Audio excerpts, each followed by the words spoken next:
بسم اللہ الرحمن الرحیم الحمد للہ رب العالمین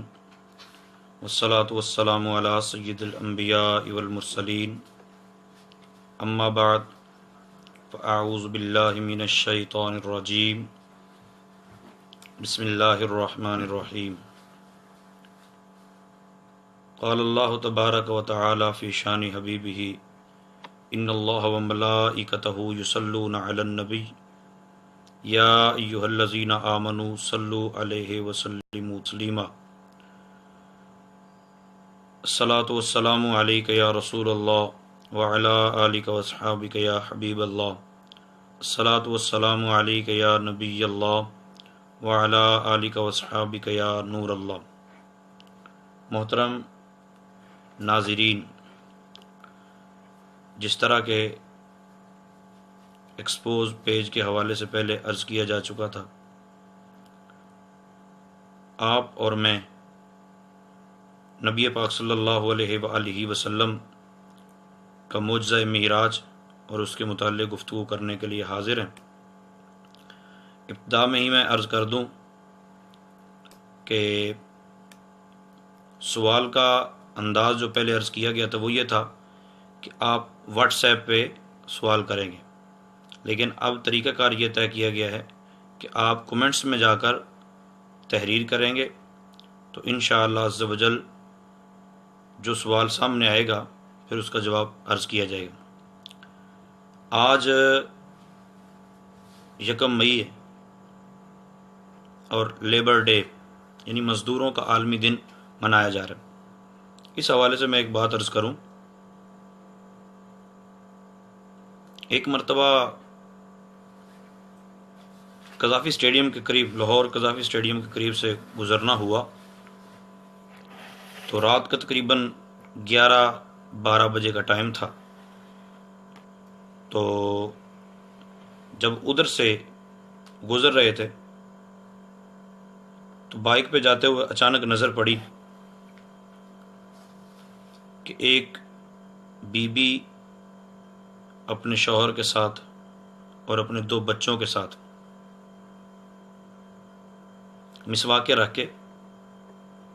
بیٹھی ہوئی۔ بیچنے والی یوں محسوس ہوتا تھا کہ بی بی ہے۔ اب اتنے بڑے شہر کے اندر اور اتنی آبادی والی جگہ پہ جہاں لوگ ٹوتھ برش کرتے ہیں، ایک بی بی مسواکیں لے کر بیٹھی ہوئی۔ ہم گزر گئے، لیکن تھوڑی ہی دیر بعد واپس پلٹنا پڑا۔ دل نے گوارا نہیں کیا، واپس پلٹے اور ہمارے دوست نے نہ چاہتے ہوئے بھی ان سے 2 مسواک خریدے اور ان کے پیسے ان کو پیش کیے۔ ہم لوگ کبھی میٹرو ٹرین کے جھولے لینے کے چکر میں اورنج ٹرین کے جھولے اور کبھی میٹرو بس کی باتیں سنتے ہیں اور پھر تعریفوں کے پل باندھتے ہیں، مگر یاد رکھیے ایسے ہزاروں مزدور اور ایسے ہزاروں لوگ جو اپنے گھروں سے مزدوری کرنے کے لیے نکلتے ہیں اور ان بیچاروں کو مزدوری بھی نہیں ملتی۔ یہاں میں ایک چھوٹا سا پیغام سب کو دوں گا۔ کام کروانے والا یہ سمجھتا ہے کہ مزدور کی کھال اتار دی جائے اور پیسہ ایک بھی نہ دینا پڑے، اور مزدور بعض اوقات مزدور بھی 2 نمبری پہ اتر آتا ہے، اور پھر مزدور کی اولاد الامان والحفیظ کہ مزدور کی اولاد کا کیا انداز ہے کہ لوگ جو والدین ہوتے ہیں وہ کمائی کرتے ہیں، خون پسینہ ایک کرتے ہیں۔ آپ نے بیویوں کو بھی کام کرتے دیکھا ہوگا اور مردوں کو بھی کام کرتے دیکھا ہوگا۔ میں نے اپنی آنکھوں سے ایسے لوگ بھی دیکھے ہیں جو صبح 8 بجے سے لے کر شام 5-6 بجے تک مزدوری کرتے ہیں۔ مزدوری کرنے کے بعد پھر وہ اپنی اس اولاد کے لیے جو پیسے حرام کاریوں میں اڑاتی ہے، اس کے لیے کمانے کو، اولاد گھر میں سوئی ہوتی ہے آرام سے، لیکن یہ باپ رات 2-2 بجے تک کبھی غبارے بیچتا ہوا آپ کو نظر آئے گا، کبھی ہزار بند بیچتا ہوا آپ کو نظر آئے گا مختلف جگہوں سے۔ تو علماء فرماتے ہیں کہ کبھی کبھار ہمیں ان لوگوں سے چیزیں نہ چاہتے ہوئے بھی خرید لینی چاہیے، کہ ایسے لوگ بھی ملتے ہیں ہوٹلوں کے آس پاس چیزیں بیچنے والے، جن کو کوئی مزدوری پہ بھی نہیں رکھتا، اور سارا دن مزدوری نہیں ملتی، پھر یہ لوگ ساری رات گزار دیتے ہیں اور صبح پھر مزدوری کے اڈے پہ ہوتے ہیں۔ اللہ کرے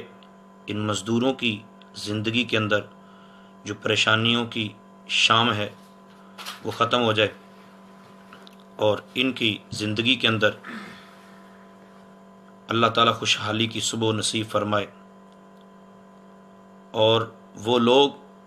جو برسر اقتدار ہیں ان کو اللہ تعالیٰ عقل سلیم عطا فرمائے، کہ وہ لوگ رسول پاک صلی اللہ علیہ وآلہ وسلم کی اس دکھیاری امت کی مدد فرمائیں۔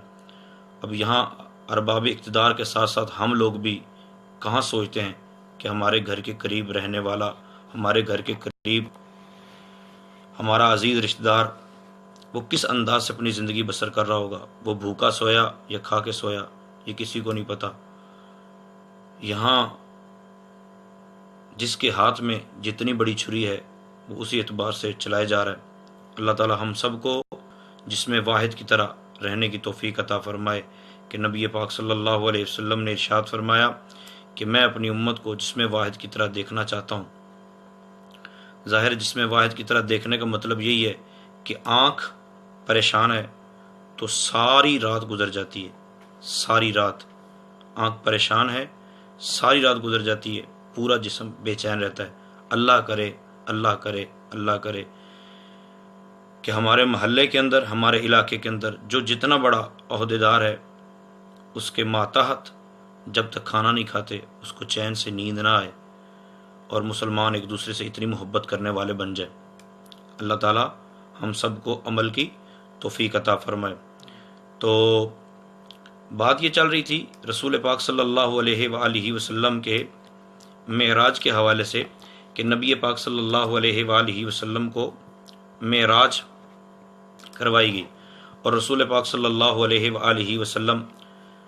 پہلا، دوسرا، تیسرا، چوتھا، پانچواں، چھٹا، ساتواں آسمان کراس کر گئے، اور میرے آقا صلی اللہ علیہ وآلہ وسلم آپ نے جب عروج فرمایا تو پھر ایک ایسا مقام بھی آیا کہ جبریل امین علیہ الصلوۃ والسلام کو یہ کہنا پڑا کہ یا رسول اللہ صلی اللہ علیہ وسلم اب یہاں سے آگے میں نہیں جا سکتا۔ تو رسول پاک صلی اللہ علیہ وسلم نے ارشاد میں جبریل ٹھیک ہے، اگر تو یہاں سے آگے نہیں جا سکتا تو پھر میری بات سن، تو نے ایک دفعہ میرے دادا ابراہیم علیہ الصلوۃ والسلام سے، یہ تخیل ہے ایک، کہ ابراہیم علیہ الصلوۃ والسلام جب آگ میں پھینکے جانے لگے تو جبریل امین علیہ الصلوۃ والسلام نے آ کے عرض کی یا خلیل اللہ، اگر آپ اجازت دیں تو میں یہ ساری کی ساری آگ اٹھا کے انہی کے اوپر پھینک دوں؟ تو آپ نے ارشاد فرمایا کہ تجھے اللہ تعالیٰ نے بھیجا؟ بولے نہیں، مجھے اللہ تعالیٰ نے نہیں بھیجا، لیکن میں اللہ تعالیٰ کی اجازت سے آیا ہوں، اللہ تعالیٰ سے اجازت لے کے آیا ہوں، تو رب تعالیٰ نے مجھے بھیج دیا۔ تو حضرت ابراہیم علیہ الصلوۃ والسلام نے ارشاد فرمایا کہ اگر اس نے نہیں بھیجا، اس نے یہ نہیں کہا تو پھر کوئی مسئلہ نہیں ہے، جس طرح مجھے وہ رکھے گا میں اسی طرح رہنے کو تیار ہوں، میں راضی ہوں اس معاملے میں۔ تو رسول پاک صلی اللہ علیہ وسلم نے ارشاد میں جبریل میں جا رہا ہوں،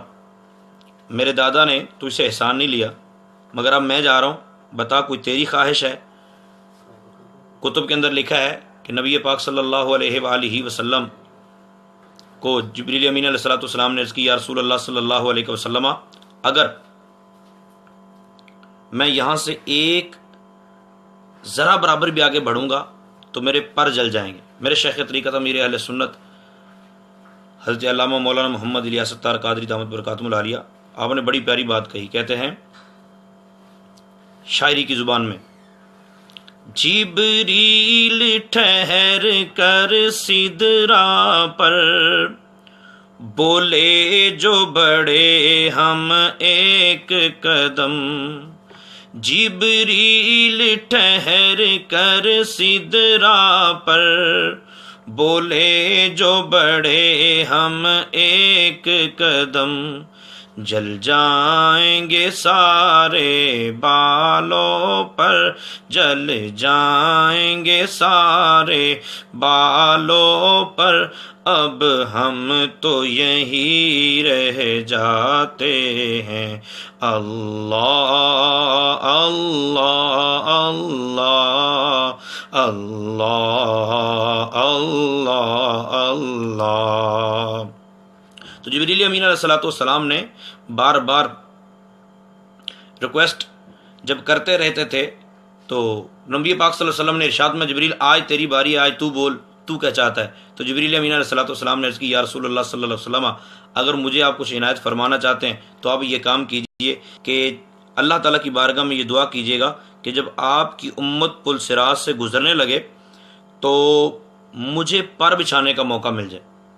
کہ آپ کی امت میرے پروں کے اوپر سے، پل صراط سے نہیں بلکہ میرے پروں کے اوپر سے گزر کے جنت میں چلی جائے۔ تو یاد رکھیے گا کہ اگر یہ ذہن بندہ بنا کے بیٹھ جائے، چل ٹھیک ہے جی، اب پل صراط کے اوپر تو جبریل امین علیہ السلام کے پر ہوں گے، اب ہمیں تو کسی پریشانی کی ضرورت ہی نہیں ہے، تو اس حوالے سے یاد رکھیے کہ نبی پاک صلی اللہ علیہ وآلہ وسلم کی امت کے لیے جہاں جبریل پر بچھا سکتا ہے، وہاں سے پر نیچے بھی، آگے پیچھے بھی کر سکتا ہے۔ تو جبریل امین علیہ السلام کے پروں کے اوپر سے گزرنا صرف اسے ہی نصیب ہوگا جو نبی پاک صلی اللہ علیہ وسلم کا چاہنے والا ہوگا، جو سرکار دو عالم صلی اللہ علیہ وسلم سے محبت کرنے والا ہوگا۔